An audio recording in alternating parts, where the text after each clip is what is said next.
urang teh kudu perasaan teh ku Allah, ditakbirkeun ku Allah, disidakapkeun ku Allah, dirukukeun ku Allah, disujudkeun ku Allah. Atuh hese nu mantak hese ge jadi wali, micin perasaan diri bahwa diri eueuh nu aya Allah.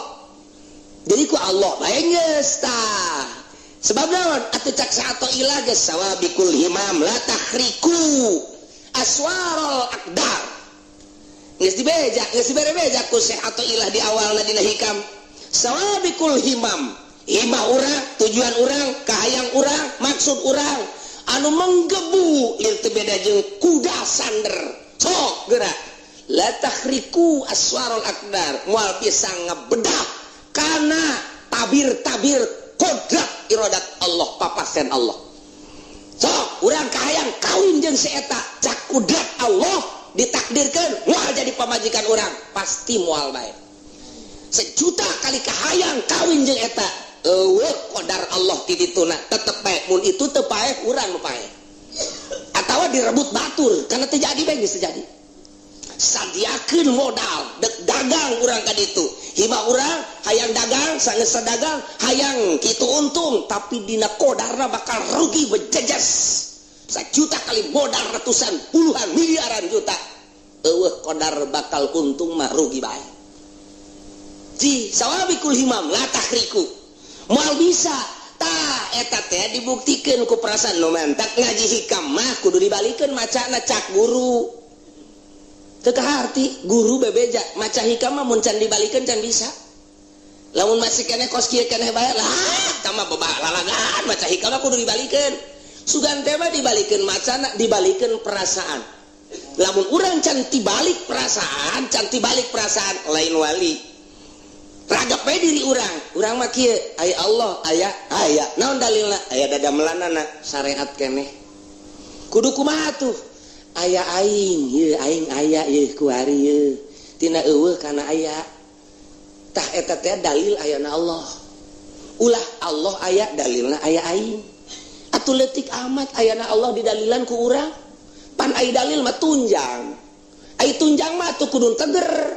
Ari ieu Allah nu maha sagala-gala didalilan ku urang. Tibalik tuh, geus mulai ji heueuh oge nya. Ngan sia ulah waka kadinya heulanan ieu mah keur carita. Ieu mah keur carita, ieu mah keur dongeng. Siapa bae heulanan. Ente bae heulanan mun ngaji tauhid da wujud artina aya. Nya, aya Allah dadamelana aya. Allah aya, dalilah aya dadamelanana. Dadamelan teh jadi dalil Allah, sedengkeun cak ilmu mantek dalil teh hujah teh tunjang. Allah teh maha sagala-galana ditunjang kudu eueuh teu kaharti cek saatoy lah. Mainnya aing mah tunjangna lemah amat. Kudu kumaha tuh urang aya ti eueuh ka aya. Tai didalilan ku ayana Allah tibalik tamun hikam geus maca hikam tibalik meunang ngaijazahkeun ka batuh. Heulanan. Jadi lamun can tibalik can bisa. Nah ieu urang ditungtun ku guru. Ieu kabairna tinggalkeun, ieu sogoyeuna tinggalkeun, warona tarik, pasrahna ka Gusti Allah. Lamun urang geus pasrah jasa, engke ge bakalna urang kos lalayangan. Kumaha layangan dibetot turun. Sanggeus dibetot turun dat. Naon garang-garangna digitukeun da? Diulur. Tuh, ai osok masih ngadulang layangan penyaho. Dasar tukang ngadulang layangan kabeh beureuh. Ulur. Tarik kemat. Eureun, kemat kakalerkeun. Nyet. Urang kos lang layangan dioper-oper kunu mentangna. Urang ge awak teh kos lang layangan bae dipentang ku Gusti Allah, lempang sia, diuk sia, kicep sia, dengekeun ku sia, sok sia. Geus ta eta teh hese hayang datang ka perasaan bahwa urang teh aya dina tungtung curug Allah cek ngomong sompral nama. Tak endek datang kadinya, mun geus datang kadinya wali ngaranna. Maka baca hikamna dibalikeun. Sawabikul himam la tahriku aswarul aqdar. Kahayang urang teh moal bisa ngabedah kana qadar Allah. Atuh ai kos kitu mah urang tuturkeun atuh qadar Allah. Jak kahayang tinggal kahayang ai cak qadar mah henteu bae. Urang henteu ai cak qadar heueuh bae. Urang nuturkeun qadar yuk. Atuh eta nu bagus mah. Cara nuturkeun qadar ieu lah kudu boga guru. Nah ieu nu hese ge dengan guruna. Eueuh cenah meureun atuh aya satungtung dunia aya can kiamat guru torekat aya. Coba cenah pangneangankeun atuh guru torekatna. Guru torekat mah kadang-kadang babarengan jeung urang, kadang-kadang ngobrol jeung urang. Kok atuh teu nembongkeun jeung teu mere, atuh pun siana can siap. Encan siap kacangna geus aya, jagongna geus aya, dek dipelakeun. Ari encan digaru-garu acan mah endeu kumaha melakna. Kacangna geus aya, parena geus aya, sawahna can dipacul-pacul acan mah atuh deuk kumaha ditandurkeunana. Geus dideuleuh heula kesiapan tanahna. Ieu nak dipelakan pare. Woh, lamun geus diwaluku, geus digaru, geus siap kakarak ditembongkeun ieu bibitna. Kieu cara melakna. Ieu deuk melak kacang, mana tanahna tah? Ieu zikirna geus aya. Nu deuk mere zikirna geus aya, lahanna nu can aya. Tah dibalikeun ke bakal tibalik sorangan urang. Sababikul himam la takhriku aswarul aqdar. Jakabeh ku qadar Allah.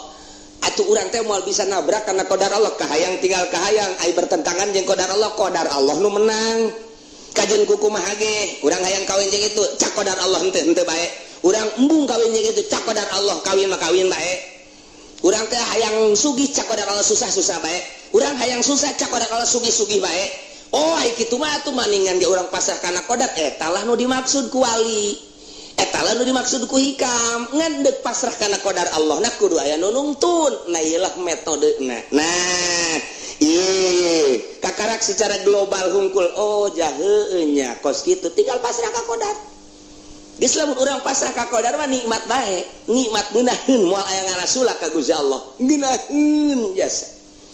Tiis kana hate. Urang kuari hirup datang ka dieu di naon gitu ngaran urang sadar ieu nang papasena Allah datang ka dieu teh geus beres. Tinggal urang kuari menuju ka hareup. Nu enggeus ka tukang teh dosa malulu berarti. Lantaran urang teh ieu ku sakieu ku salat 5 waktu jeung naon gitu ngaranna rawatibna jeung wiridanana. Engke di mana urang diangkat dari pangkat solihin eta salat urang teh asa dosa. Eta urang salat urang eta asa dosa, diangkat jadi wali di pangkat solihin teh urang asa dosa. Urang teh nobatan keur jadi solihin ge ieu teh teu kaburu bae. Henteu kaburu teh lain teu kaburu teh anggeus-anggeus ditobatan bae urang. Teh eta kos kitu jadi lain nobatan itu lain nobatan kabair sawe nobatan urang di pangkat solihin ge ieu teh teu anggeus-anggeus istighfar deui tah.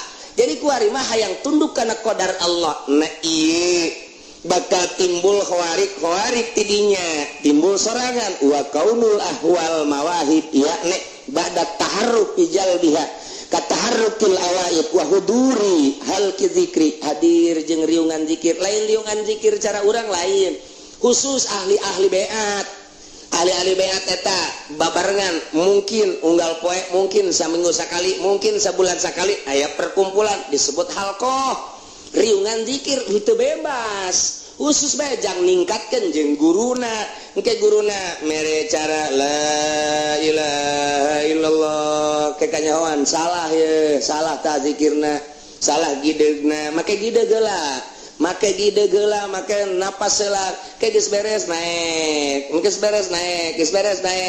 engke kanyawan nu salah ke kanyawan nu bener engke geus jadi nama teu kudu budak gideg.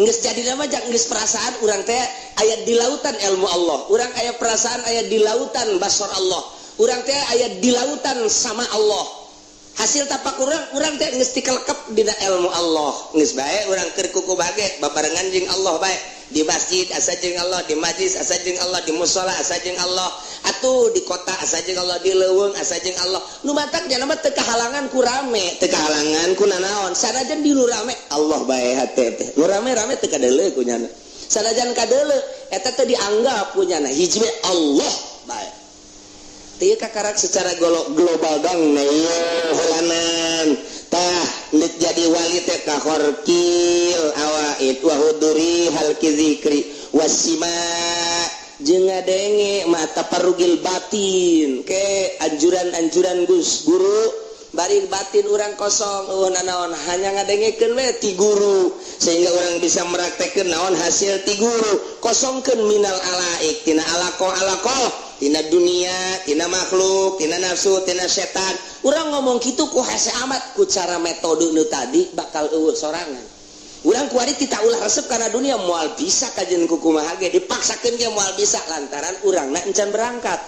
Ketika urang geus berangkat, nah kudu ninggalkeun ieu, resep dunia eueuh sorangan. Sorangan komo lamun urang geus dibere ku Gusti Allah kalazatan zauk ngeunah horenganan zikir teh, ngeunah horenganan salat teh geus pohoan bae kana dunia. Dibere ngeunahin salat teh Allahu Akbar. Hese nyaritakeunana ngeunah eta lantaran naon? Kasisi kagigir ka luhur ka hareup Allah. Sedengkeun urang teh nang nyieun Allah, urang bebarengan jeung nu nyieun, engke bakal balik ku Allah, bakal ditanya ku Gusti Allah, urangna kuari geus deukeut jeung Allah, nikmat amat naon hartina jahe eueuhna naonan. Naon hartina gadis Lampung eueuhna naonan. Nu aya mah ribut malulu. Eueuhna naonan, naon hartina baby band, naon hartina pabrik. Dibandingkan pancak Gusti Allah sia jeung boga sia panu aing, sia jeung nu milik ku sia panu aing, ai siana kuari jeung geus deukeut jeung aing teu nganggap urang kana naon nu aya. Nah iyalah sakadar metode cara heula geus urang ulah sosolonongan kuari mah urang keur syariat nyareat bae ngan urang sabisa-bisa naon anu sok dibacakeun ku guru dipraktekeun urang tuturkeun ulah ria sabisa-bisa urang, ulah ujub sabisa-bisa urang, jeung adab-adabanana sabisa-bisa urang eta ge sarua bae kos kitu ge ngan encan make bimbingan khusus doang. Ai dina zahir mah bakal akur jeung bakal ngeunaheun sarua salat ge ngan ngeunah biasa bae encan ngeunah nu sakumaha moal ngeunah nu sakumaha dibimbing ku guru. Ngeunah mah ngeunah tatadina coba ge nu tatadina urang usolli sejak kaula salat fardu zuhur 4 rakaat capek teh salat kos kitu teh lain lalagan capek bae sok tinggalkeun geura Allahu Akbar Allah nu maha agung bakal hampang Allahu Akbar ih ngeunaheun salat ti peuting teh sababaraha rakaat ieu mah lain lalagaan kula mah wani sumpah lamun urang make Allahu Akbar menang 4 menang genep di capek. Tapi orang lah Allah manyahoan ya urang nu mantak hudang ge dihudangkeun ku Gusti Allah nangtung tengah peuting ieu teh pan nyahona urang tahajud teh Gusti Allah atuh Allah teh nyahoan men urang dijieun ge nyahoan gas Allahu Akbar hampang bakal ngeunaheun jasa ge salat ge lain lalagan sok buktikeun ge peuting tas tonton TV salat ieu mah buktikeun bae heulana ulah waka norekat heula ulah waka norekat ulah carita tasawuf carita salat teh heulan pinuh kayakinan Allahu Akbar teu ceuli datang ka teu ngeunaheun bae kula mah wani sumpah Allahu Akbar ngan eta teh kudu kuraya yakin atuh aing ieu hudang ti peuting dihudangkeun ge ku Gusti Allah haju ieu aing hudang ti peuting teh cak Gusti Allah tahajud atuh aing kunaon make jeung hese-hese Allah nu mere nyaho ka aing bahwa ieu teh tahajud kaju ieu nek salat urang ku hese-hese teh geus Allah mah nyahoan ieu Allahu Akbar engke ge geus geudeun Assalamualaikum Allahu Akbar ih jaheureuh ngeunaheun ieu nikmat ge datang ka jam 3:30 tas 3:30 istirahat reup hes urang jam 8 aya tahajud terus subuh henteu ngan ieu mah keur carita di dija bae heula eta teh nurutan ahli tarekat eta lamun urang timbul yakin bakal ngeunaheun buktikeun ge urang ulah ngagugu bae syariat ulah je atuh ai kitu bae cenah ngaleupaskeun syariat mun masih kene kos kitu urang aya di makom syariat bae atuh teu naon los teu salah ngan moal ngeunah-ngeunah jah khusuk mangke timbul tina yakin lain tina ngamaknaan ayat lain tina ngamaknaan lain tina napakuran keur salat khusuk mah pamere Allah tina yakin urang keur awal lagi geus yakin Allahu Akbar je cak Allah pinter sia salat ka aing je berarti sia geus nganggap jitu jasa ka aing teh geus nganggap hebat aing mah aing nyahoan sesuai jeung aturan Allah ja Allah mah maha uninga aji nya boga kayakinan dingeunahkeun ku Gusti Allah aya jelema bodoh salat na ngeunaheun aya jelema geus pangkat kiai teu ngeunaheun nu matak sok mah ulah waka nyaritakeun jauh-jauh teh heulanan ulah waka nu tadi mah jauh teh mun kukula dicaritakeun dina tulisan Mama Bakri panjang jasa eungap jasa ieu mah eta bae geus salat yakinkeun nang Allah Allahu Akbar di jero eta teh geus aya niat cek ahli tarekat komo cek ahli hakikat Allahu Akbar Habib Toha baheula Habib Toha lamun salat Allahu Akbar Assalamualaikum beres geus jago jasa nu eta aya teh pemuda salat cepat jasa Kurang saya cepat amat. Atuh aing salat leuletik tapi saya mah di jemping-jempingkeun mah geus. Caknya nama trial meureun. Tapi kudu aya yakin, lamun urang yakin tetap terjadi. Allahu Akbar. Yakin ulah. Yakinkeun, mun cara tadi ge yakinkeun hudangna nang Allah. Petingna nang nyieun Allah, urangna ge digerakkeun ku Allah. Nyaho tahajud ge ti Gusti Allah. Atuh urang make sejak-sejak segala cek Allah. Weh, pos aing jauh bae jeung sia. Pan aing teh deukeut pugu gerak sia ge nang aing. Saeun amat sih. Heuh nya geus. Cek Imam Ghazali teh mah deuk dahar nyokot piring sejak kaula nyokot piring deuk dahar bego beureun tah. Deuk nginum sejak kaula nyokot gelas deuk nginum tolol beureun cek Imam Ghazali. Asal nyokot piring deuk dahar. Asal nyokot gelas deuk minum berarti. Asal nyokot sisir we deuk apel. Atuh naon atuh kok kitu mah. Cek Imam Ghazali hese-hese teh. Atuh jelema geus ngantung berarti salat.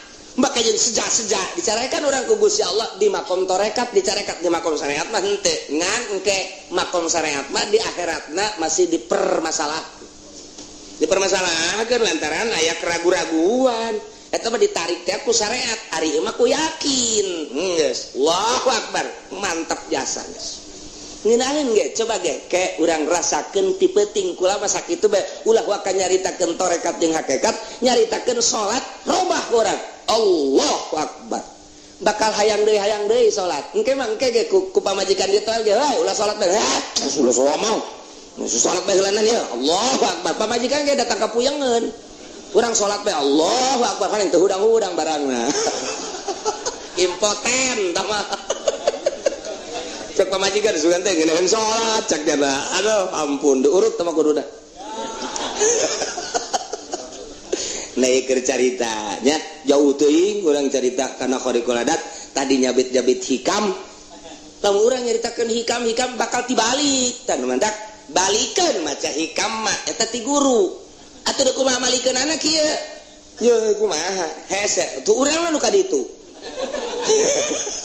horeganan lain kitu tah mah bahasa guru balikeun kayakinan nu tadina Allah aya dalilna aya dada melana kuari mah lain aya dada melana dalilna aya Allah ngan teu meunang waka kitu lamun urang can endek berangkat Solo kula tetep bae mah mantak teu pati dijerokeun teh ge beusi urang pindah ulah urang mah makom syarat bae makom seke lamun geus beat mulai teh kitu sorangan oh jah heueuh gerak urang ternyata digerakkeun ku Gusti Allah horenganan je atuh hirupna ge nang pamere Allah geus datang ka ajal mah dicabut ku Allah atuh kunaon atuh urang meta sorangan nu mantap ulah meta sorangan ari dabsaka minat tadbir senangkeun diri maneh tina urus dunia pamakoma bihi gairuka anka la takum bihi binafsik di mana-mana urusan dunia aya nu ngurus Allah ulah sok milu-milu ngurus siapa ibadah ka Gusti Allah dunia aya nu ngurus urang mah lain ai ibadah nu dititah ku Allah henteu ari dunia nu diurus ku Allah urang diurus ai sia ikut campur urusan aing cek Allah bloon amat balikeun ku urang eta mah makom syariat lamun dimakomkeun makom hakikat teu meunang urang urusan dunia turun pangkat urang aya sir bae hayang kana dunia turun pangkat kunaon dipake ka hayang jata mah urusan aing anu diudag-udag ge ku aing teu dibere mah henteu bae cak Gusti Allah anu henteu diudag-udag ge ku aing dibere bae yakinkeun urusan aing teh mah siapa bae madep ka aing bisa araredan ieu lamun diteruskeun bisa araredan datang ka ieu mah ieu ka pamajikan warung urusan tah kunaon geus kumaha Allah bae mah teu badak diselang-selang ka ieu bahaya ngaji hikam mah bahaya ngaji ieu bahaya badak diselang-selang ieu mah asalnya ho bae heula engke lamun praktek mah kitu sorangan urang ge isuk-isuk sorangan urang lamun diuk bae nalih jelema hilir mudik ya Allah ya Rabbi salamet tamoal teh si jelema ngudag-ngudag nu ka pabrik nu ka pasar pan geus diurus ku Allah kok make diudag-udag asana cilaka komo lamun teu make aturan syariat aya maling teh aya korupsi teh duh cilaka jasa eta teh napakuran eta bae ge waduh teu bae bari diuk ibadah nu panggede-gedean tapakur saatin Abdullu woh bin sabaraha tah tanyakeun Habib Rojak ge nu mah Habib Rojak mah tilok salatnya nama tapakur bae bari ngarokoknya nama siet beak rokok meuli deui nya nama ajeuna mah salat henteu tapakur henteu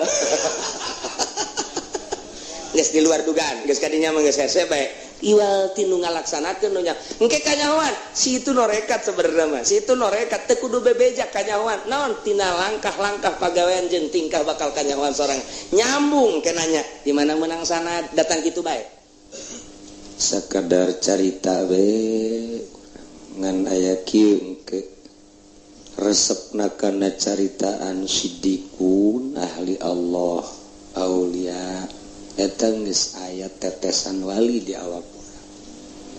Jadi urang teh kasupkeun kana wali. Wah, mantak di akhir zaman mah aya wali ngeridit.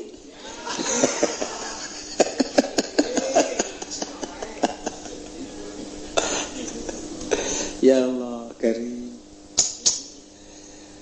Wa adnan nasib at-tasdiq wa taslim. Panghandapna bagian kewalian ngabenerkeun ka perjalanan wali jeung kawalina oge pasrah terhadap wali-wali Allah Subhanahu wa taala. Muhammadiyah mah mun nyaritakeun wali ngajebian ka urang. Giliran bae kadesek-desek aya cek dina wali ja aya dina Al-Qur'an lagi. Coba pangnyontoankeun itu Pak Amin Rais. Jadi Amin Rais teh wali.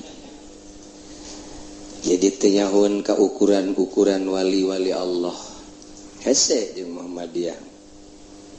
Rada babarian keneh jeung kitu bangsa Syiah. Nya nama ka wali tu pohar. Di sisi eta. Di sisi lain berat di Syiah. Jadi orang teh ayeuna menyikapi golongan-golongan Islam nuku Kangjeng Nabi dicaritakeun bakal sataftariku ummati bakal peberencai umat kaula masing-masing engke datang ka 73 golongan kabeh kajatakeun ahli sunnah wal jamaah nu aslina nu mana atuh ya Rasulullah nu asli mah nu ma ana aleh nu akur jeung kula bae diakurkeun ku urang mantap maka silsilah besi teu akur jeung perjalanan silsilah nage engke dimusyawarahkeun besi aya silsilah gadungan besi ngaku atawa ngadenge doang nah ieu ke bakal kanyahoan tina hasil daripada pagaweanana hasilna norekat bah ternyata horenganan haju kebeuli mercy norekat sih jadi kos gitu hasil norekat teh aju nyandung opat mantep jadi hasil norekat teh ieu teh mengarah kana duniawi salah mentak ari ilmu nama dideuleu ilmu ti Tasikmalaya bah Anom akur ilmu ti Banten akur di Jawa Timur akur nutu akur teh cara meratekeunana timimiti cara merekna anu sambarangan mentak begitu norekat teh jadi teu wauh jeung dulur barang norekat teu wauh jeung jelema barang norekat teh ego leuwih tinggi oh berarti ti mana ngamimiti ada ieu norekat justru norekat mah ulah kajahoan ku batur hatta pamajikan ge ulah nyaho urang norekat nyahoun pamajikan urang teh karena pagawean ibadah urang cukup ibadahna ka Gusti Allah nu nganyahokeun Allah titik geus biasa kitu geus di mata pamajikan urang bangun biasa bae gitu geus wayah Noel wayah ngagelang teh giliran nu kos kitu na mantep tah giliran anu urang pemajikan gesare anak gesare leket urang kuda ulah gandeng-gandeng ulah kanyahoan urang ibadah sorangan mun sakamar teh mah jeung pemajikan nyahoan urang hee ulah geuna kanyahoan ieu mah bebeja ka pemajikan neng kakak norekat neng entak sing hade nya nengnya kakak ulah diganggu emang sanu ngaganggu iya mah ulah ngaganggu ka kakak paling kakak nu ngaganggu ka neng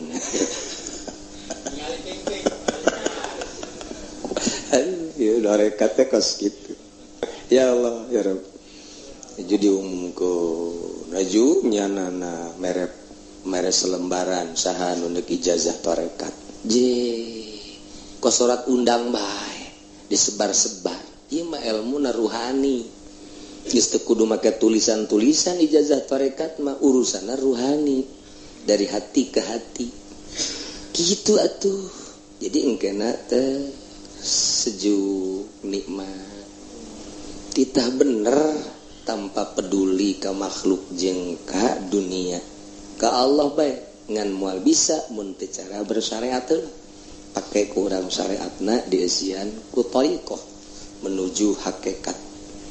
Geus minaheun kapanggih jeung budak akur, kapanggih jeung nini-nini akur, jeung aki-aki akur, jeung nu sugih akur, jeung nu susah akur, jeung rangda akur. Eta mah akur bae mangona. Jeung rangda mah. Tah terus jadi urang teh biasa bae. Mun bisa, mun teu bisa ngasingkeun diri. Asa teu bisa hate teh ngolembar ku kitu mah. Mulai urang kholwah. Jadi kholwah teh kulantaran teu bisa hijian jeung jelema satungtung bisa masalah mah enggak bae. Ternyata teu bisa. Hampir 90% ahli thariqah ngabejan moal bisa ngahiji jeung jelema urang pisah tina jelema. Oh kholwah tuh. Kholwah. Nah, ieu perjalanan ibadah menuju ridho Allah ngan ieu perjalanan khusus. Saha jelema na ieu nu kuateun kos kieu. Teori mah asa hese. Tapi pan ieu mah urusana panggupai Gusti Allah. Ka dieu yap cak Gusti Allah, batur mah teu bisaeun nya mah kok bisa. Batur mah teu kuateun kok nya mah kuat. Atuh panu Allah digulak-gilekeunna ku Allah. Batur mah sare nya mah kerek. Ya tuh masalah. Batur mah dahar sapiring nya mah 2 piring. Khawarikul adat eta. Akur jeung kebobule eta. Dibedakeun urang ku Gusti Allah. Kumaha ngamimitianana ieu? Anu kamari dicaritakeun ku urang teh nomor kahiji mengenal heula. Sanggeusna mengenal kemudian urang teh nyicipan. Sanggeusna nyicipan karasa ngeunak surbi. Nginum lek mun cara nginum. Geus nginum kaseubehan sakar mabok. Geus sakar kakarak makom sohu ngaranna. Mun ibadah mun dina minuman kos kitu. Urang neuleuh heula minuman urang keur dahaga. Wih, ieu minuman bangun amis amat dideuleuh ku urang. Urang na dahaga minumanana nya kadeuleuh amis nya tiis kadeuleuhna. Haju cuaca panas. Aduh. Masyaallah. Ngeunah amat. Cobaan asaan urang siripit. Nya tiisnya amis. Teruskeun ah. Lek. Ululu. Turab. Hayang kene nginum deui. Hayang kene nginum deui. Bungkiang. Sakar ngaranna. Ngarasakeun seubeuna nginum makom ngaranna. Makom teh cager geus dahaga geus henteu. Tiis karasana ka awak. Eta carita minuman ku ari ibadah ka Gusti Allah. Di mimitian urang ku mengenal Allah heula ti wujud kidambako. Terus urang ditafakuran, mengenal melalui tafakur. Pan urang teh mengenal Allah teh melalui syariat heula. Can kaharti cenah kiai mengenal Allah melalui syariat ngaji. Ngaji heula. Sanggeus ngaji cobaan ku ari. Ceng, kulan sia geus ngaji geus nyaho kana haram jeung halal insyaallah syariat. Wow berarti sia ka Allah wow melalui syariat. Coba nek dicoba ku aing sia. Coba inon ya. Ih tambah bir jadian. Ayo coba inum geus sia. Imung urang sia nu mantap mung haram. Wauheun ka Allah melalui syariat haram na minuman. Wow tak ka Allah melalui syariat ngaranna. Mung nya nama haram. Dibere ku urang awewe urang Lampung Putih. Waduh, Masya Allah. Haju bubuka di hareupeunna. Iya. Susuna mari neungtreut ya gitu. Apemna kadeuleuh. Sep, balan. Coba tah nyanang geus ridoeun jasa kasih hayangnya. Nu mantak ridho lain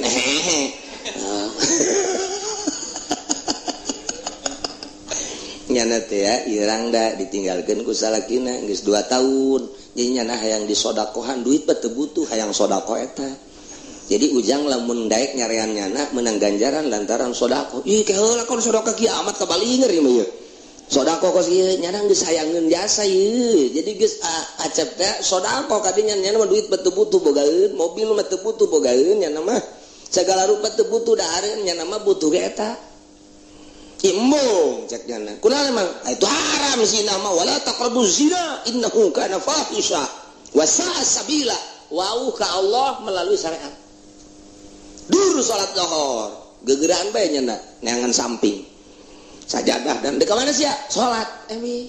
Deuk ka tuh, kadenge surah azan. Wau berarti ka Allah syariat. Ketika dak si hayang motor, hayang boga duit, henteu, ieu motor ieu. Teu boga duit, kredit ku sia. DP-na sabaraha? 3 juta, ngan bogana 1 juta. Geus, bogana mah bayarkeun 2 juta. Dia sia nginjem ka aing. Blon teh coba. Jadi 2, kredit motor hiji, kredit mayar hiji, tah nu 2 juta na. Jadi 2. Da sia, geus teh teu naon, teu pati wauh tah ka Allah tah. Dina bab kredit jana can wauheun ka Allah. Syariatna can anggeus moal jadi wali. Syariatna ge can anggeus teh. Encan anggeus kulo kordin jaronapan pawaribat eta teh can kapake ku manehanana. Sia boga duit henteu aju deuk usaha teu boga duit daek sia nginjem daek diinjeman mah ai aya manu nginjeman ye di aing aya cek Umar teh ngan kieu di mana-mana sia nginjem 1 juta ke di mana-mana sabulan kudu mayarna 1.100.000 daek sia gagah jauh masalah can wauheun ka Allah. Can wauheun ka Allah can make kana kulo kodin jaranapan tah eta teh wau ka Allah melalui syariat dina ieu mah wau dina ieu henteu dina ieu wau dina ieu henteu eta kos kitu aclean kos kitu moal bisa jadi wali moal jadi solihin ge moal bisa kecuali diganti ngaran Muhammad Solihin teu bisa tah mulai kuari ngenal ka Gusti Allah sok aya jalur khusus dilatih lantaran Maradona ge hebat main bola na lantaran dilatih. Mike Tyson teh hebat tinjuanana aya pelatihna. Aya pelatihna teh dan lain-lain sebagainya. Urang ge ibadah make jalur khusus dilatih. Carana kumaha hudangna, hudang silana, leungeunna, zikirna. Saenggeus teh mengenal wujud kidam bako. Tuh diceritakan makomna ieu nya aya 7 ieu makom teh pos ngaranna aya 9 gitu makom teh aya 9 sok mulayan jasa etik sabenerna mah ulah aya di jero hate dunia ulah aya di jero hate makhluk ulah aya di jero hate nafsu ulah aya di jero hate setan jadi hiji be Allah tah deuk ngaleungitkeun eta perjalananna melalui suluk ngaranna tuh carana hiji zikir, kedua tafakur, nomor katilu hidmah zikir urang ka Gusti Allah kemudian tafakur ka Gusti Allah jadi nyaritakeun dina hate teh merenung kana keagungan timimiti keagungan makhluk-makhluk Allah menuju ka Allah bersilsilah urang teh jeung hidmat ka guru kumaha cak guru ulah-ulah keur bener keur salah lagi lakonan bae sebab ieu guru teh neuk ngaluluhkeun nafsu urang teu meunang ditentang guru tarekat mah kajen teuing salah tapi lamun urang teu norekat salah ulah tapi lamun urang norekat urangna norekat ka manehanana tah haju salah urang diinstruksikeun kudu terus bae kajen teuing salah sebab teu dimaksud etana nu dimaksud ieu nafsuna neuk dileungitkeun geus teh rahasia guru teh mah kos kitu mah teu meunang dituturkeun ku urang teu meunang dituturkeun nyana bae teh mah rahasia jeung guru batur nuturkeun ulah urang nuturkeun guru diajak ngariung wani keneh urang nuturkeun guru diajak salat wani keneh urang nuturkeun guru diajak zikir wani keneh urang nuturkeun guru diajak tahajud siap urang nuturkeun guru diajak puasa siap jasa balikan deui kuari urang diajak ku guru dititah dahar bareng yang nyana usah leuwih ti siap tah mah leuwih ti siap diajak zarah siap jasa siap tah mah kos kitu mah kuari urang gitu nuturkeun guru dititah kitu sedekah siap keneh demi kaunggulan kitu pangkat siap keneh nah kuari cak guru teh kieu tuturkeun aing ayo pas waktu salat waktu zuhur teh salat guru asar teu salat. Bingung murid. Kumanya ieu nya. Guru geus teu salat. Ulah loba ngomong sia sakala mikiran salat segala naon. Tuturkeun aing. Ieu si aing nuturkeun bener apa teu? Ulah loba ngomong sia bener tah henteu aing tuturkeun. Maghrib dia teu salat. Asar ge teu urang nu biasa salat titah nuturkeun guru teu salat teu kuat urang. Dipisahan bae can kuat urang jeung guru. Can kuat. Memang kos kitu perjalanan kawalian. Mainnya cenah aya nu teu salat lain maksud teu salat datang ka mana ieu luluhna. Geus kos kitu bae teh urusan tarekat aneh bae geus. Aju dituturkeun ku batur atuh ulah tambah urusan nyana jeung guru. Hese atuh hese nu mantak saha nu bisa. Dia hese nuturkeun guru mah kos karan itu teh. Nutak ulah nuturkeun lamun teu dititah, eta mah kan dititah. Kuari nuturkeun bae. Cek guru lah nuturkeun aing mah sia bae henteu kula mah dek nuturkeun bae. Ulah. Siapa heula aing mah aing. Tah nu tadi mah dititah kudu nurut bae. Kuari mah teu dititah dek nuturkeun bae atuh ulah. Nalika naik ka gunung ulah sia mah nuturkeun bae. Nalika ngojai jakula ge bisa ieu nutur cek ulah. Bisa naik ka gunung bisa, ka leuweung bisa, ya ngojai bisa. Pelebah ka seuneu. Ayo sia aing tuturkeun bae mah. Guruna ka seuneu tuturkeun aing. Tuturkeun geus sia. Titah ulah ge terus bae. Lah terus bae ge tuturkeun bulu. Tutu. Tah eta teu meunang tah. Ketika ulah cak guru atuh ulah bae. Ketika nuturkeun ka dieu teh salah. Teu dimaksud salahna guru teh dek ngopenan nafsuna. Dek ngopenan lelembutan-lelembutanana supaya urang bisa ngobrol jeung Gusti Allah. Urang mah pan ngobrol teh jeung nafsu, pan aya ahli tarekat mah ngobrol jeung Gusti Allah per detik-detikna. Cek Gusti Allah lempang, cek Gusti Allah salat, takbir. Si ada eta pikiran, ulah ka dieu ka ditu, sia teh keur dibimbing ku aing, cek Gusti Allah. Eueuh deui pembimbing nupang sagalana mah aing. Lurak lirik sia mah keur dibimbing ku aing. Aya nu liwat ulah sok nalebujur, nah sekarang ngagitekna di deuleu. Keur salat sih mah nileung ngagitek. Waduh. Cak pikiran orang kos inul bae batal sia geus datang ka inul lain usul ilallah usul ila inul. Dibimbing urang teh titah kos kitu tah moal bisa teh kos kitu mun teu zikir jeung tafakur jeung khidmat ka guru moal we kajen kumaha ge. Tah eta teh keur carita metode ari anu dicokot mah ku Gusti Allah langsung ditarik ku Gusti Allah. Nah murad ngaranna henteu ngaji deui henteu suluk deui ujug-ujug boga kaistimewaan kadeuleu ku urang hajunyanana ge ibadahna pahara jasa diborod tah mah kos ki Fudel bin Iyad atau dimurad ti leuleutikna keneh atau dimurad tah urusan Allah tah mah ku Allah nek dimurad kos nabi atau ti leuleutik keneh dibimbing maksum ieu ge dek dimurad ku Gusti. Jadi aya nu dimurad aya murid melalui suluk ngaji heula sageus ngaji dinyayankeun diberes sinar ilahi ku Gusti Allah di hatena. Nah ieu lolobana mah kos kieu nu meunang ngaijazahkeun ka baturna murid nu murad mah teu bisa. Sebab teu boga silsilah meunang ti sahanya. Praktekna ka murid kudu kieu teu bisaeun. Teu bisaeun tah mah ngaranna laduni langsung ti Gusti Allah. Nu bisa ngaijazahkeun mah nu puguh belajarna alif, ba, ta, sa, jim, kakarak. Ulah kitu. Kieu ulah kitu kieu engke geus berangkat mah masing-masing atuh mangga bae mantak aya murid ngelengkeun guru dina toriko ge sarua aya muridna mah ieu teh ngan sakadar sakitu pangkatna misalna ngan pangkat walina wali teh ngan sakadar walina kitu nu jabat aya ieu mah pangkatna kok jadi muhtar mah pan wali muhtar mah ngan 3 saumur hidup dunia ngan 3 pae hiji tambahan aya imamani ngan 2 aya autad dengan 4 Imam Syafi'i diangkat jadi wali autad kutub dina autad tah eta teh ngelehkeun guruna Tuan Syabdul Qadir tuh ngelehkeun guruna sarua bae tah naik bahkan guruna ge geus caritakeun bahwa murid kula anu bakal jadi kutubul aulia mah kula ge aya di handapeun nyana tah eta tergantung dah. Nah ieu nu bisa ngaijazahkeun teh anu belajar dibimbing.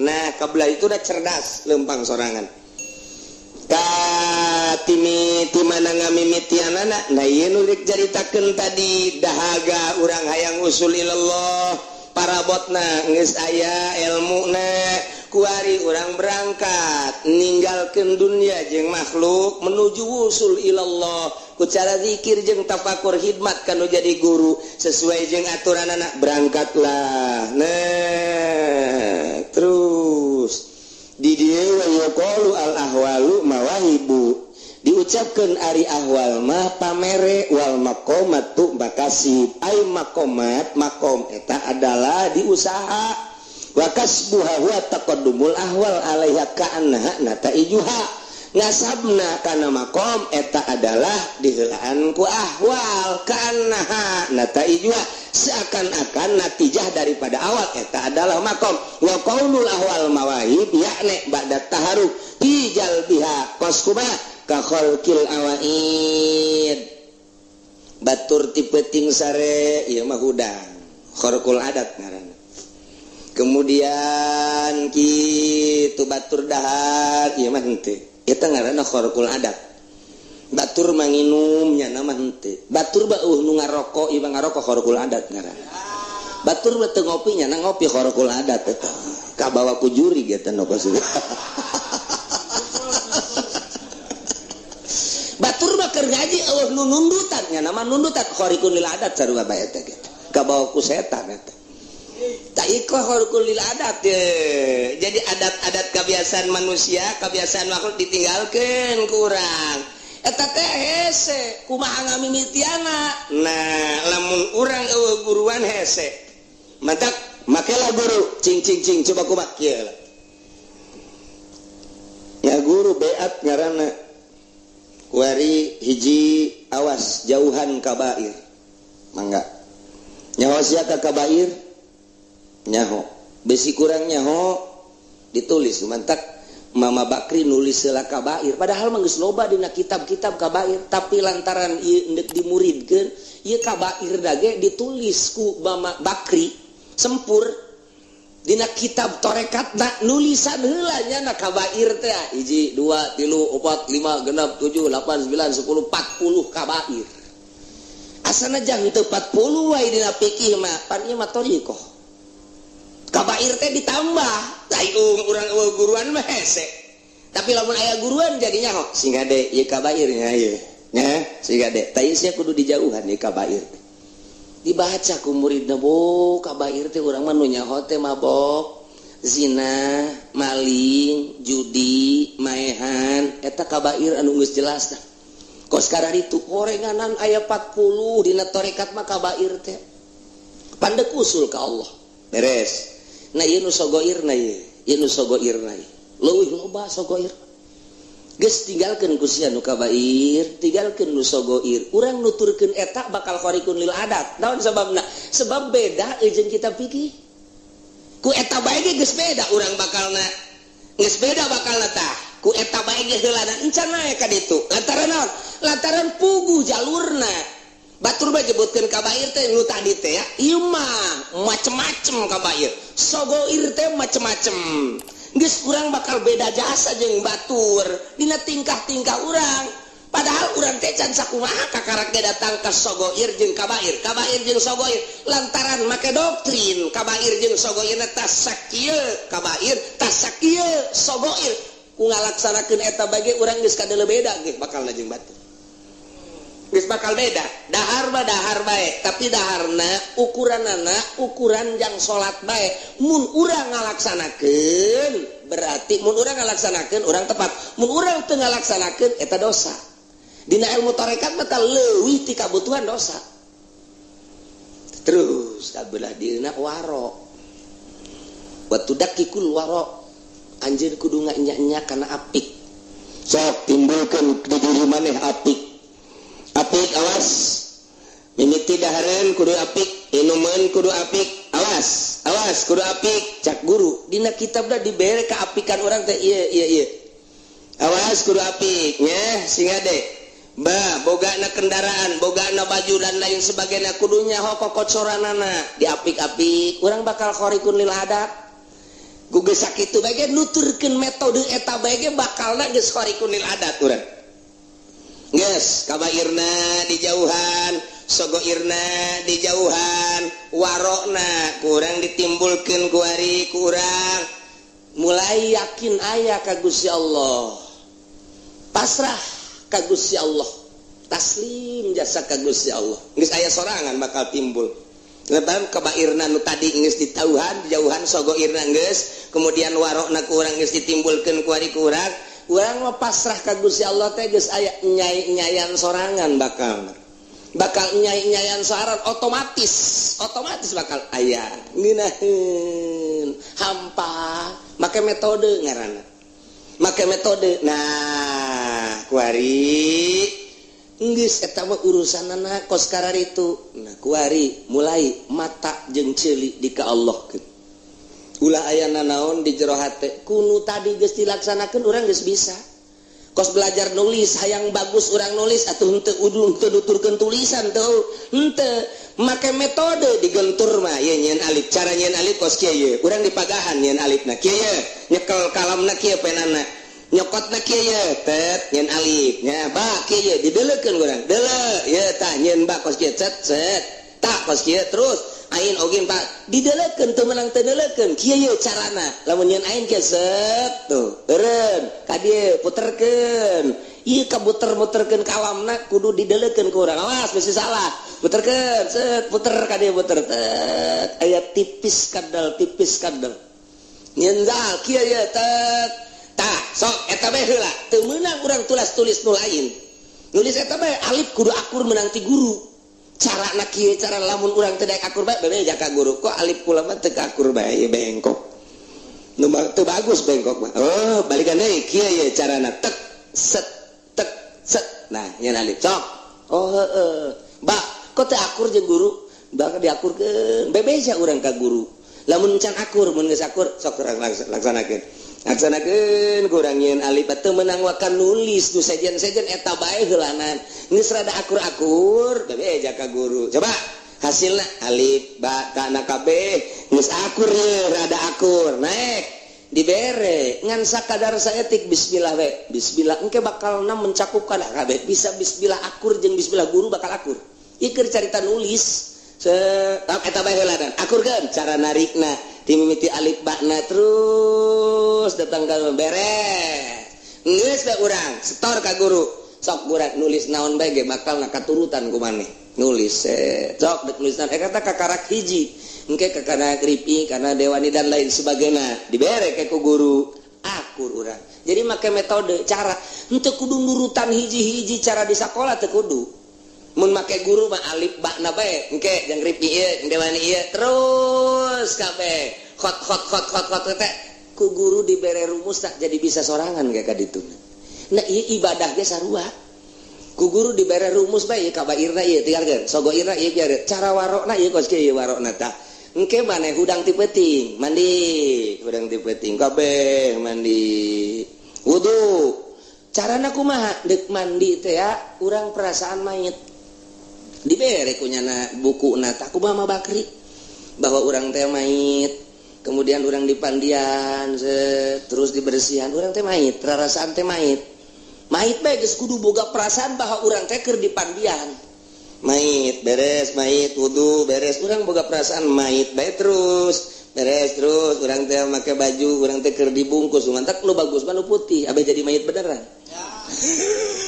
Terus perasaan mait alah geus teu daya teu upaya ai mait kumaha ai mayit mah didiukeun diuk dikedengkeun ngedeng digigirkeun gigir dinangkarakeun nangkarak nah ieu mayit ngaranna urang teh ti mimiti mandi wudu kudu boga perasaan mayit nah geus beres urang nangtung ieu teh mayit geus atuh aya anu ngarobah-robah sa Allah urang teh keur dirubah-robah ku Allah sok ku Allah dirobahkeunana Allahu Akbar satungtung urang boga perasaan urang encan jadi kudu leungit perasaan urang teh kudu perasaan teh ku Allah ditakbirkeun ku Allah disidakepkeun ku Allah dirukukeun ku Allah disujudkeun ku Allah atuh hese nu mantak hese ge jadi wali micin perasaan diri bahwa diri eueuh nu aya Allah jadi ku Allah bae geus tah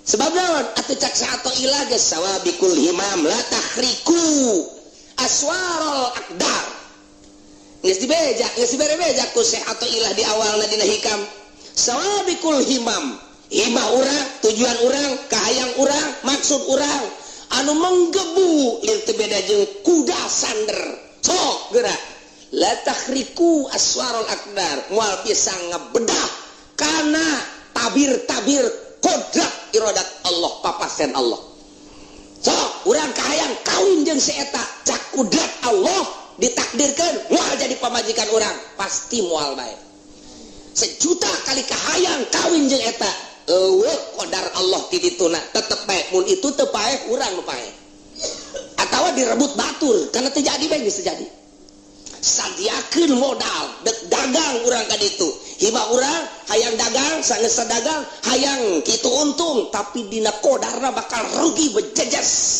1 juta kali modal ratusan puluhan miliaran juta eueuh kodar bakal untung mah rugi bae ji sawabikul himam la takhriku moal bisa tah eta teh dibuktikeun ku perasaan nu mantak ngaji hikam mah kudu dibalikeun macana cak guru teu kaharti guru bebeja maca hikam mah mun can dibalikeun can bisa lamun masih keneh kos kieu keneh bae lah tah mah lalagan maca hikam mah kudu dibalikeun sugan teh mah dibalikeun macana dibalikeun perasaan lamun urang can tibalik perasaan lain wali ragap bae diri urang mah kieu aya Allah aya naon dalilna aya dada melanana syariat keneh kudu kumaha tuh aya aing ieu aing aya ieu ku ari ieu tina eueuh kana aya tah eta teh dalil ayana Allah ulah Allah aya dalilna aya aing atuh leutik amat ayana Allah didalilan ku urang pan ai dalil mah tunjang ai tunjang mah atuh kudu teger ai ieu Allah nu maha sagala-gala didalilan ku urang tibalik tuh geus mulai ji heueuh oge nya ngan sia ulah waka kadinya heulanan ieu mah keur carita ieu mah keur carita ieu mah keur dongeng siapa heulanan ente bae heulanan mun ngaji tauhid da wujud artina aya nya aya Allah dada melana aya Allah aya dalilah aya dada melanana dada melan teh jadi dalil Allah sedengkeun cak ilmu mantek dalil teh hujah teh tunjang Allah teh maha sagala-galana ditunjang kudu eueuh teu kaharti cek saatoy lah mainnya aing mah tunjangna lemah amat kudu kumaha tuh urang aya ti eueuh ka aya tah ini dalilan ku ayana Allah tibalik tamun hikam geus maca hikam tibalik meunang ngaijazahkeun ka batur heulanan jadi lamun can tibalik can bisa nah ieu urang ditungtun ku guru ieu kabairna tinggalkeun ieu sogoirna tinggalkeun warona tarik pasrahna ka Gusti Allah lamun urang geus pasrah jasa engke ge bakalna urang kos lalayangan moal layangan dibetot turun sanggeus dibetot turun dat naon garang-garangna digitukeun da diulur tuh ai osok masih ngadulang layangan penyaho dasar tukang ngadulang layangan kabeh beureuh ulur tarik kemat eureun kemat kakalerkeun nyet urang kos lang layangan dioper-oper kunu mentangna urang ge awak teh kos lang layangan bae dipentang ku Gusti Allah lempang sia diuk sia kicep sia dengekeun Gusti sia cok sia geus tah eta teh hese hayang datang ka perasaan bahwa urang teh aya dina tungtung curug Allah cek ngomong sompral nama tak endek datang kadinya mun geus datang kadinya wali ngaranna maka baca hikamna dibalikeun sawabikul himam la takhriku aswarul akdar kahayang urang teh moal bisa ngabedah kana qadar Allah atuh ai kos kitu mah urang tuturkeun atuh qadar Allah jak kahayang tinggal kahayang ai cak qadar mah henteu bae urang henteu ai cak qadar heueuh bae urang nuturkeun qadar yuk atuh eta nu bagus mah cara nuturkeun qadar ieu lah kudu boga guru nah ieu nu hese ge dengan guruna eueuh cenah meureun atuh aya satungtung dunia aya can kiamat guru tarekat aya coba cenah pangneangankeun atuh guru tarekatna guru tarekat mah kadang-kadang babarengan jeung urang kadang-kadang ngobrol jeung urang kok atuh teu nembongkeun jeung teu mere atuh pun siana can siap encan siap kacangna geus aya jagongna geus aya dek dipelakeun ari encan digaru-garu acan mah endeu kumaha melakna kacangna geus aya parena geus aya sawahna can dipacul-pacul acan mah atuh deu kumaha ditandurkeunana geus dideuleuheula kesiapan tanahna ieu nak dipelakan pare woh lamun geus diwaluku geus digaru geus siap kagarak ditembongkeun ieu bibitna kieu cara melakna ieu deuk melak kacang mana tanahna tah ieu zikirna geus aya nu deuk mere zikirna geus aya lahanna nu can aya tah dibalikeun ke bakal dibalik sorangan urang sababikul himam la takhriku aswarul aqdar jak kabeh ge ku qadar Allah atuh urang teh moal bisa nabrak karena qadar Allah kahayang tinggal kahayang ai bertentangan jeung qadar Allah nu menang kajen kuku mah ge urang hayang kawin jeung itu cak qadar Allah henteu bae urang embung kawin jeung itu cak qadar Allah kawin mah kawin bae urang teh hayang sugih cak qadar Allah susah bae urang hayang susah cak qadar Allah sugih bae oh ai kitu mah atuh maningan ge urang pasrah kana qadar eta lah nu dimaksud ku wali eta lah nu dimaksud ku hikam ngan deuk pasrah kana qadar Allah na kudu aya nu nungtun nah ieu lah metodena nah ieu kakarak secara global hungkul oh jaheuh nya kos kitu tinggal pasrah ka qadar geus lamun urang pasrah ka qadar mah nikmat bae nikmat ngeunaheun moal aya ngarasula ka Gusti Allah ngeunaheun jasa tiis kana hate urang kuari hirup datang ka dieu di naon kitu ngaran urang sadar ieu nang papasena Allah datang ka dieu teh geus beres tinggal urang kuari menuju ka hareup nu enggeus ka tukang teh dosa malulu berarti lantaran urang teh ieu ku sakieu ku salat 5 waktu jeung naon kitu ngaranna rawatibna jeung wiridanana engke di mana urang diangkat dari pangkat solihin eta salat urang teh asa dosa eta urang salat urang eta asa dosa diangkat jadi wali di pangkat solihin teh urang asa dosa urang teh nobatan kerja di solihin ge ieu teh teu kaburu bae henteu kaburu teh anggeus ditobatan bae urang teh eta kos kitu jadi lain nobatan itu lain nobatan kabair sawe nobatan urang di pangkat solihin ge ieu teh teu anggeus istighfar deui tah jadi kuari mah hayang tunduk kana qadar Allah nah ieu bakal timbul khawarik tidinya timbul sorangan wa kaunul ahwal mawahib yakni ba'da taharruk ijal biha kataharrukil awaib wa huduri hal ki zikri hadir jeung riungan zikir lain riungan zikir cara urang lain khusus ahli beat eta babarengan mungkin unggal poe mungkin saminggu sakali mungkin sabulan sakali aya perkumpulan disebut halqah riungan zikir itu bebas khusus bae jang ningkatkeun jeung guruna engke guruna mere cara la ilaha illallah ke kanyawan salah ye salah ta zikirna salah gideugna make gideug heula make napas heula ke geus beres naik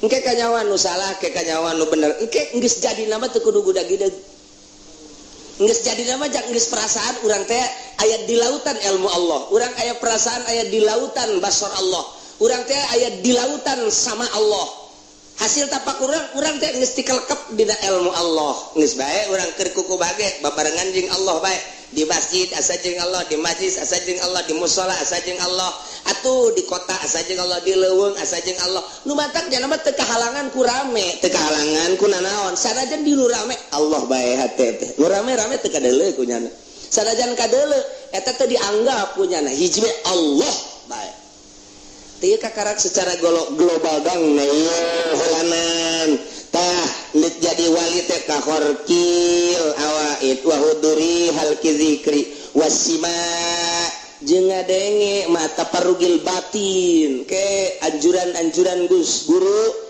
bari batin urang kosong nanaon hanya ngadengekeun we ti guru sehingga urang bisa meraktekeun naon hasil ti guru kosongkeun minal alaik tina alaqah tina dunia tina makhluk tina nafsu tina setan urang ngomong kitu ku hese amat ku cara metode nu tadi bakal eueuh sorangan urang kuari tita ulah resep kana dunia moal bisa kajen ku kumaha ge dipaksakeun ge moal bisa lantaran urangna encan berangkat ketika urang geus berangkat nah ku ninggalkeun ieu resep dunia eueuh sorangan komo lamun urang geus dibere ku Gusti Allah kaladzatan zauk ngeunah horenganan zikir teh ngeunah horenganan salat teh geus pohoan bae kana dunia dibere ngeunaheun salat teh Allahu akbar hese nyaritakeunana ngeunah eta lantaran naon kasisi ka gigir ka luhur ka hareup Allah sedengkeun urang teh nyieun Allah urang bebarengan jeung nu nyieun engke bakal balik ku Allah bakal ditanya ku Gusti Allah urangna kuari geus deukeut jeung Allah nikmat amat naon hartina jahe naonan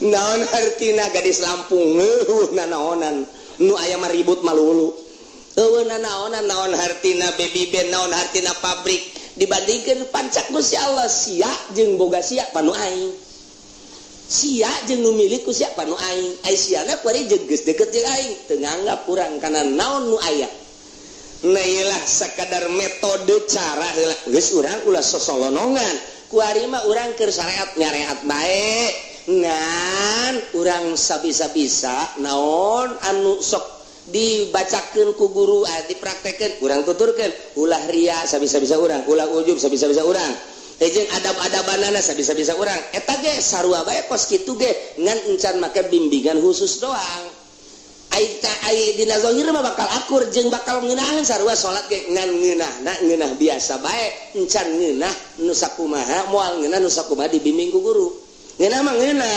tadi coba ge nu tadi dina urang usolli sejak ulah salat fardu zuhur 4 rakaat capek teh salat kos kitu teh lain lalagan capek bae sok tinggalkeun geura Allahu akbar Allah nu maha agung bakal hampang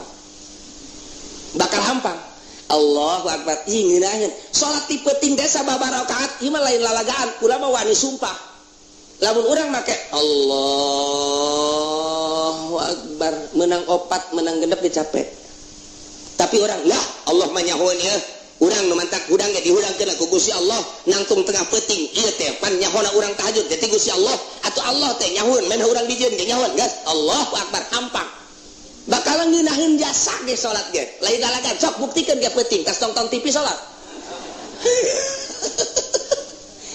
ieu mah buktikeun baheulana ulah waka norekat heula ulah waka norekat ulah carita tasawuf carita salat baheulan pinuh kayakinan Allahu akbar tetep ceuli datang ka teu ngeunaheun bae kumaha wani sumpah Allahu akbar ngan eta teh kudu kuraya yakin atuh aing ieu hudang ti peuting dihudangkeun ge ku Gusti Allah haju ieu aing hudang ti peuting teh cak Gusti Allah tahajud atuh aing kunaon make jeung hese-hese Allah nu mere nyaho ka aing bahwa ieu teh tahajud haju ieu salat urang ku hese-hese teh geus ja Allah mah nyahoeun ieu Allahu akbar engke ge geus geudeun assalamualaikum Allahu akbar ih jangan ngeunaheun ieu nikmat ge datang ka jam 3:30 tas 3:30 istirahat repes urang jam 8 aya tahajud terus subuh henteu ngan ieu mah keur carita di dija baheula eta teh nurutan ahli tarekat eta lamun urang timbul yakin bakal ngeunaheun buktikeun ge urang ulah ngagugu bae syariat ulah je atuh aya kitu baca da ngalepaskeun syariat mun masih kene kos kitu urang aya di makom syariat bae atuh teu naon los teu salah ngan moal ngeunah-ngeunah jak husuk mangke timbul tina yakin lain tina ngamaknaan ayat lain tina ngamaknaan lain tina napakuran keur salat husuk mah pamere Allah tina yakin urang keur awal lagi geus yakin Allahu akbar je cak Allah pinter sia salat ka aing je berarti sia geus nganggap jitu jasa ka aing teh geus nganggap hebat aing mah aing nyahoeun sesuai jeung aturan Allah ja Allah mah maha uninga aji nya boga kayakinan dingeunahkeun ku Gusti Allah aya jelema bodoh salat ngeunaheun aya jelema geus pangkat kiai teu ngeunaheun nu matak sok mah ulah waka nyaritakeun jauh-jauh teh heulanan ulah waka nu tadi mah jauh teh mun kukula dicaritakeun dina tulisan Mama Bakri panjang jasa eungap urang eungap jasa ieu mah eta bae geus salat yakinkeun nang Allah Allahu akbar di jero eta teh geus aya niat cek ahli tarekat komo cek ahli hakikat Allahu akbar Habib Toha baheula Habib Toha lamun salat Allahu akbar Allahu ikum beres geus jago jasa nu anta aya teh pemuda salat cepat jasa kurang saya cepat amat atuh aing salat leuletik tapi aing mah di jemping-jempingkeun mah geus caknya nama trial meureun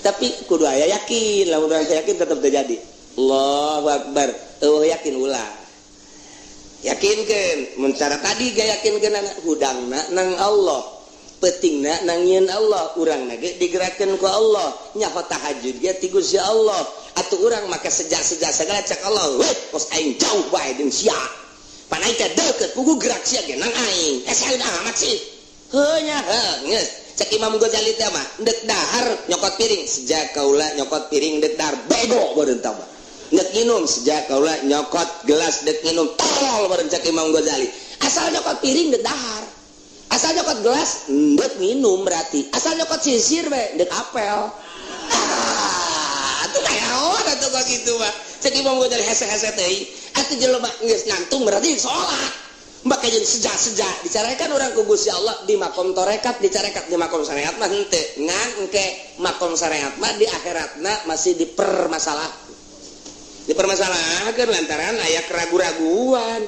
eta mah ditarik teh ku syariat ari ieu mah ku yakin geus Allahu akbar mantap jasa geus ngeunaheun ge coba ge ke urang rasakeun ti peuting kula mah sakitu bae ulah waka nyaritakeun torekat jeung hakikat nyaritakeun salat robah urang Allahu akbar bakal hayang deui salat engke mah engke ge ku pamajikan dieu ge we ulah salat bae ulah salat mah salat bae heulanan ya Allahu akbar pamajikan ge datang kapuyengeun urang salat bae Allahu akbar kan teu hudang-hudang barangna impoten